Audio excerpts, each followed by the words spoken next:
بسم اللہ الرحمن الرحیم۔ چند تصویریں سیرت کے البم سے۔ تیسری تصویر، ادا کر چکی فرض اپنا رسالت۔ اب یہ تیسری تصویر دیکھیے، یہ جو حسین روح افزا منظر دکھا رہی ہے وہ نتیجہ ہے اس حسن و جمال کا جس کا نظارہ آپ نے پہلی دو تصویروں میں کیا۔ وہ دو تصویریں نہ ہوتی تو یہ تیسری تصویر وجود میں ہی نہ آتی۔ عرفات کا وسیع و عریض میدان ہے، عرفات کا وسیع و عریض میدان ہے، بے شمار لوگ جمع ہیں، 1.5 لاکھ کے قریب مرد بھی ہیں، عورتیں بھی اور بچے بھی۔ یہ سارے لوگ عرب کے گوشہ گوشہ سے آئے ہیں۔ یہ اس پکار کے جواب میں ہے جو سلسلہ رشد و ہدایت کے امام عالی مقام اور حضرت ابراہیم علیہ السلام نے بلند کی تھی،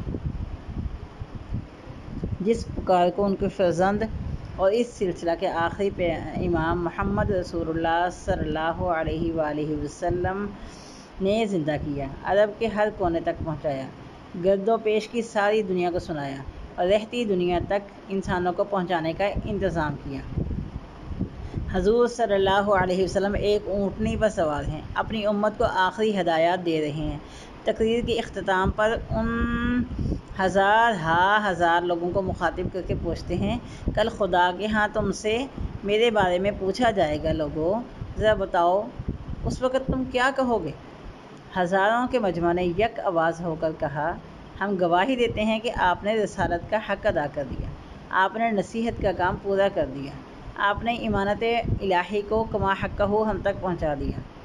حضور صلی اللہ علیہ وآلہ وسلم نے اپنے کلمہ کی انگلی کو بلند کیا، کبھی آسمان کی طرف اٹھاتے، کبھی مجمع کی طرف جھکاتے اور فرماتے، اللہم اشہد، اللہم اشہد، اللہم اشہد، اے اللہ تو گواہ رہنا۔ کون ہے جو اس طرح انسانوں کو اور خدا کو اپنے فرض کی تکمیل پر گواہ بنا سکتا ہے؟ یہ تصویر کیا ہے؟ آپ کے لیے ایک سوال ہے۔ آپ حضور صلی اللہ علیہ وآلہ وسلم کی دعوت اور پیغام کے ہی علمبردار ہیں۔ اس دعوت کو آپ نے اپنی پوری زندگی کا مقصد قرار دیا ہے۔ آپ کے شب و روز اسی مقصد کی خاطر گزرتے ہیں۔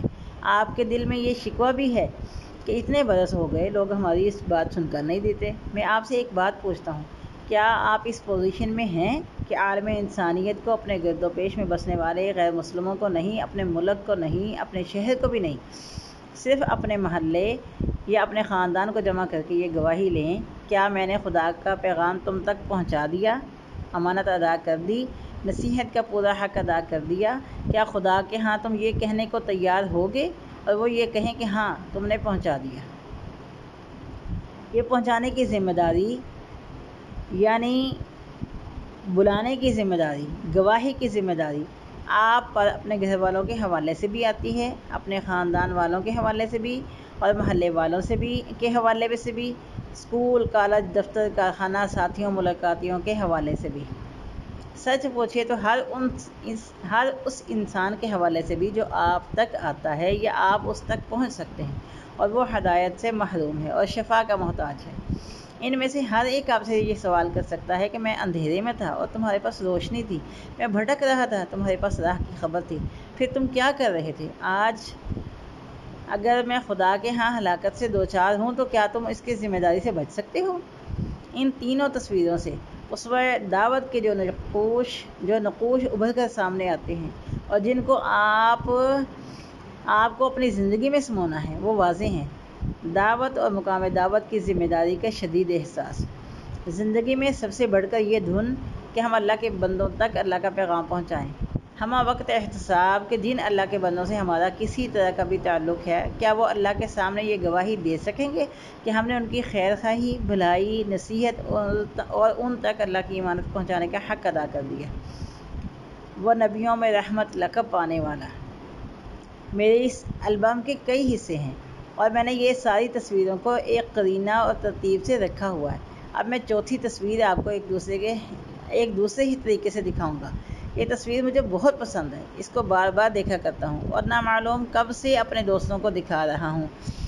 اگر پہلی تصویر اس پیکر جمیل کی تھی کہ جو دعوت کے حوالے سے حسین تھا، تو یہ تصویر اس حسن و جمال کو جلوہ گر کرتی ہے جو دعوت کے مخاطبین کے حوالے سے تھا۔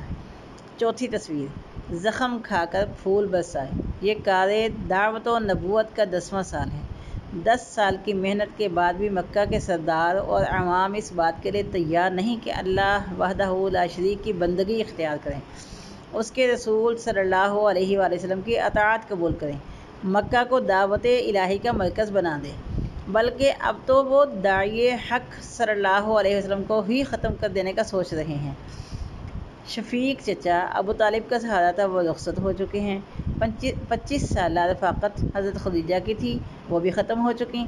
اب کدھر کا رخ کریں؟ مکہ نے اپنے بہترین ہیرے آپ کی خدمت میں ڈال دیے، آپ کی گود میں ڈال دیے، لیکن اب تو اس مسکن کی تلاش ہے جہاں خدائے واحد کی بندگی کی بنیاد پر ایک معاشرہ قائم ہو اور ساری دنیا پر اس کے خالق کی حکومت قائم کرنے کا سامان ہو۔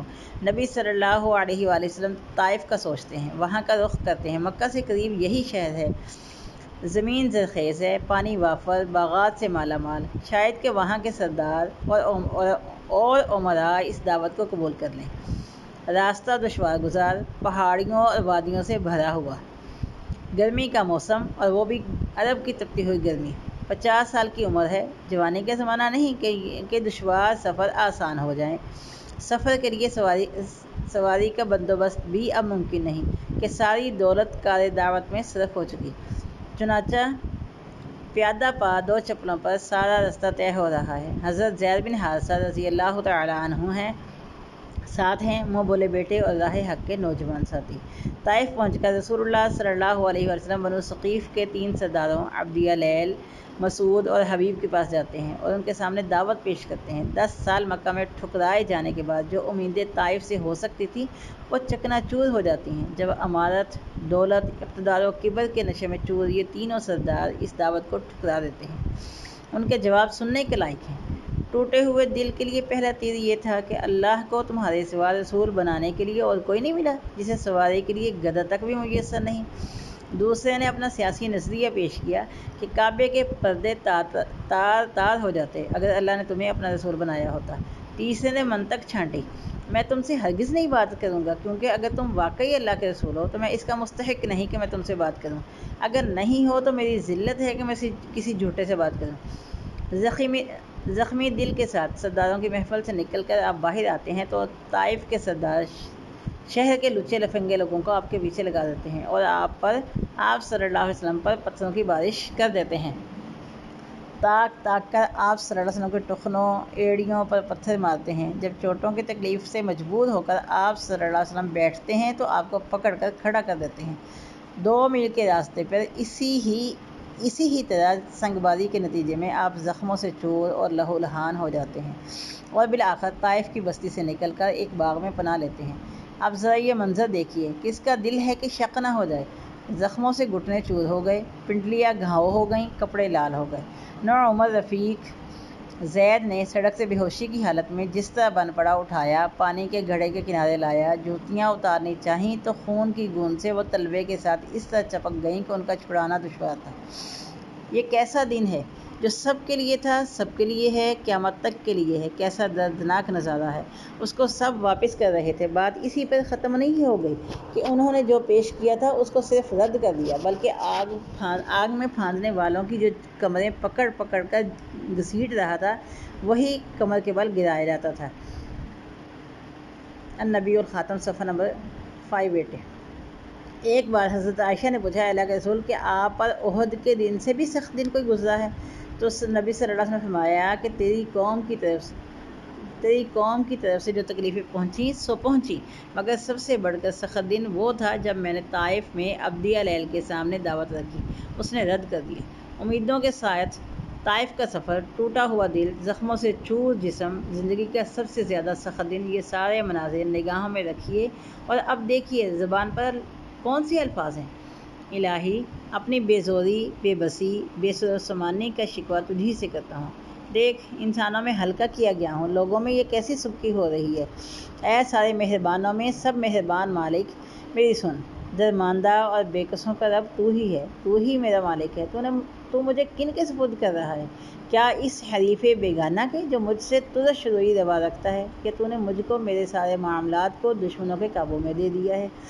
پھر بھی اگر تو مجھ سے ناراض نہیں تو مجھے ان باتوں کی کیا پرواہ؟ کچھ بھی ہو، میری سمائی تیری عافیت کی گود میں ہی ہے اور تیرے چہرے کی وہ جگمگاہٹ جس سے اندھیریاں روشن ہو جاتی ہیں، میں اس نور کی پناہ میں آتا ہوں کہ اس سے دنیا اور آخرت کا سدھار ہے۔ مجھ پر تیرا غصہ بھڑکے، میں اس سے تیری پناہ مانگتا ہوں۔ مجھ پر تیرا غضب ٹوٹے، اس سے تیرے سایہ میں آتا ہوں۔ منانا ہے، اس وقت تک منانا ہے جب تک تو راضی نہ ہو۔ نہ قابو ہے نہ زور ہے، اعلیٰ و عظیم اللہ ہے۔ دل کی اس کیفیت کو آپ نے دیکھا، دعوت کی لگن اور اس کی خاطر طائف کا یہ مشقت سفر، اپنے رب کے بھروسے پر اس کی رضا کی تلاش میں۔ یہ رنگ تو حویدہ ہی ہیں، کچھ رنگ اور ہیں جو دراصل آپ کو دکھانا مقصود ہیں۔ حضور صلی اللہ علیہ وسلم کے یہ الفاظ سن کر حضرت زید بن حارثہ فرماتے ہیں، یا رسول اللہ، ان ظالموں کے لیے بد دعا کیجیے۔ رحمت مجسم نے فرمایا، ان لوگوں کے لیے کیوں بد دعا کروں؟ اگر یہ لوگ خدا پر ایمان نہیں لائے تو مجھے امید ہے کہ ان کی نسلیں ضرور خدائے واحد کی پرستار ہوں گی۔ ایک لکھنے والے کے الفاظ میں کہ یہ رسول اللہ صلی اللہ علیہ وسلم کی شان رحمت و رافت تھی، خلق خدا پر لامتناہی شفقت اور صبر و استقامت کی حیرت انگیز مثال تھی، مخلوق کے لیے بے پناہ تڑپ، پیغام حق پر انتہائی یقین، اور اس پیغام کو دنیا تک پہنچانے کا جو نادر نمونہ اس ارشاد میں ملتا ہے، سرگزشتہ عالم میں کوئی دوسری نظیر نہیں آتی۔ باغ سے نکل کر آپ مکہ کی راہ لیتے ہیں، اس مقام تک پہنچتے ہیں جہاں سے احرام باندھا جاتا ہے۔ یہاں جبرائیل امین تشریف لاتے ہیں اور عرض کرتے ہیں، اے اللہ نے وہ سب کچھ چن لیا جو آپ کی قوم نے اللہ نے وہ سب کچھ سن لیا ہے جو آپ کی قوم نے آپ صلی اللہ علیہ وسلم سے کہا اور آپ صلی اللہ علیہ وسلم کی دعوت کا جو جواب دیا۔ اے محمد صلی اللہ علیہ وسلم، اللہ نے آپ کے پاس یہ پہاڑوں کے فرشتوں کو بھیجا ہے، جو چاہے اسے حکم دے۔ پہاڑوں کا فرشتہ سلام عرض کرتا ہے اور اجازت طلب کرتا ہے۔ اے محمد صلی اللہ علیہ وسلم، آپ کو پورا اختیار ہے، ارشاد ہو ان پہاڑوں کو اٹھا کر جن میں طائف محصور ہے، ان کو پیس کر رکھ دوں۔ ذرا دیکھیے، جس کے گھٹنے توڑے گئے، ٹخنے چور کیے گئے، اب اس کے قابو میں کیا نہیں ہے؟ جو اختیار دیا گیا کیا وہ پھر چھینا گیا؟ جسے پتھروں کے ٹکڑے سے پٹوایا گیا تھا، اسی کو اختیار دے دیا گیا کہ وہ پہاڑوں سے اس کا جواب دے سکتا ہے اور بآسانی دے سکتا ہے۔ اب دیکھو، جسے جبال ملے، ملک الجبال ملے، وہ اپنی قوت سے کیا کام لیتا ہے؟ جنہوں نے اس کو ہلکا کیا، کیا ان پر ان کی زندگی وہ بھاری کرے گا؟ چاہتا تو یہ کر سکتا تھا، اس کو حق تھا۔ جنہوں نے اس پر پتھراؤ کیا، ان کو سکسار کرنے کے لیے۔ لیکن وہی تاریخ ہے جس نے قوم نوح کے طوفان، قوم عاد کی آندھی، قوم سمود کی جنگاڑ اور کڑک، قوم لوط کی پتھروں کی بارش اور موسیٰ کے دریا کے واقعات کو ریکارڈ کیا ہے۔ اسی تاریخ نے محمد صلی اللہ علیہ وسلم کا یہ جواب بھی محفوظ رکھا کہ پہاڑوں کے فرشتوں سے فرمایا جا رہا ہے، میں مایوس نہیں ہوں ان کی پشتوں سے۔ اللہ تعالیٰ ان میں ایسے لوگ پیدا کرے گا جو اللہ وحدہ لا شریک کی بندگی کریں اور اس کے ساتھ کسی کو شریک اور ساجی نہ بنائیں۔ کتنی خوبصورت اور دلربا ہے طائف کی یہ پوری متحرک تصویر۔ اس پر دل کیوں نہ آئے؟ محبت کا کیسا ابلتا ہوا چشمہ ہے، کیسی فروانی ہے رحمت کی، کتنی شفقت ہے اپنے رب کے بندوں پر، امید کی کتنی محفوظ چٹان ہے جس پر دعوت کی کشتی لنگر انداز ہے۔ اپنوں سے تو سبھی محبت کرتے ہیں، دشمنوں سے کتنے لوگ محبت کرتے ہیں؟ اچھی بات کا تو جواب سبھی اچھا دیتے ہیں، کتنے ہیں جو گالیوں پتھروں کا جواب دعاؤں سے دیتے ہیں؟ جذبہ انتقام نہیں، نفرت نہیں، غیظ و غضب نہیں، غصہ نہیں، گالیاں نہیں، اپنے اوپر ظلم اور غرہ نہیں، طاقت کا غلط استعمال نہیں، بلکہ دل سوزی ہے، ہمدردی ہے، شفقت ہے، رحمت ہے، زندگی کا پیغام ہے۔ طاقت کا اگر کہیں استعمال ہے تو کم سے کم ہے، بقدر ضرورت ہے، صرف اس لیے ہے کہ اب طاقت کے استعمال کے بغیر فتنہ کا استئصال ممکن نہیں، نہ کہ اس لیے کہ فتنہ اور پھیل جائے۔ سب سے بڑھ کر فکر اگر کسی بات کی ہے، سوز و تڑپ اگر کسی چیز کی ہے، تو صرف اس لیے کہ دل مسخر ہوں، اپنے رب کے آگے جھک جائیں۔ ایسے لوگ پیدا ہوں جو دعوت حق پر لبیک کہیں اور ساتھ آ جائیں، آج نہ ہوں تو کل ہوں۔ یہ تصویر بار بار یاد آتی ہے، کشمکش اور مخالفت میں، بحث و جدل میں، ہنگاموں اور لڑائیوں میں اکثر اس تصویر کو ہم بالکل ہی بھول جاتے ہیں، یہ فراموش کر دیتے ہیں کہ ہماری لڑائی مرض ہے، مریض نہیں۔ ہمیں نفرت برائی اور بدی سے ہے، برے انسان سے نہیں۔ برے انسان کو اسی وقت کاٹ کر پھینکا جاتا ہے جب شفا کی امید ختم ہو چکی ہو۔ اس تصویر کو دیکھیے اور خود کو دیکھیے، کیا آپ کے اندر اتنی محبت، نرمی، شفقت، دل سوزی، حوصلہ، صبر اور قوت ہے کہ آپ گالیاں اور پتھر کھائیں، ان کا جواب دعاؤں سے دیں؟ آپ کے راستے میں کانٹے بچھائے جائیں اور آپ پھول برسائیں، آپ کو ٹھکرایا جائے اور آپ امیدیں باندھے رکھیں، آپ کو کاٹا جائے اور آپ جڑیں، آپ پر ظلم کیا جائے اور آپ معاف کر دیں۔ یہ ضرور ہے کہ برائی کا جواب بھلائی سے دینا آسان کام نہیں، لیکن اللہ کی طرف بلانے کے لیے، عمل صالح کے لیے، اسلام پر جم جانے کے لیے اسی کی ضرورت ہے۔ یہ قیمتی دولت اسی کو ملتی ہے جو قسمت والا ہو۔ قسمت والا وہ ہے جو صبر کی صفت سے مزین ہو۔ یہی ارشاد ربانی ہے، ومن احسن قولا ممن دعا الی اللہ وعمل صالحا وقال اننی من المسلمین لا تستوی الحسنۃ ولا السیئۃ ادفع بالتی ہی احسن فاذا الذی بینک وبینہ عداوۃ کانہ ولی حمیم وما یلقاها الا الذین صبروا وما یلقاها الا ذو حظ عظیم۔ اور اس شخص کی بات سے اچھی بات اور کس کی ہوگی جس نے اللہ کی طرف بلایا، نیک عمل کیا اور کہا کہ میں مسلم ہوں۔ نیکی اور بدی یکساں نہیں، تم بدی کو نیکی سے اس طرح دفع کرو جو بہتر ہے۔ تم دیکھو گے تمہارے ساتھ جس کی عداوت ہے وہ جگری دوست بن جائے گا۔ یہ صفت نصیب نہیں ہوتی مگر بڑے نصیبے والوں کو، اور بڑے نصیبے والے وہی ہیں جو صبر کرتے ہیں۔ سچی بات آپ سے کہہ دوں، جب تک آپ کے اندر یہی عزم حوصلہ نہ ہوگا، یہی محبت شفقت نہ ہوگی، اس وقت تک آپ لوگوں کے دل جیتنے میں کامیاب نہ ہوں گے۔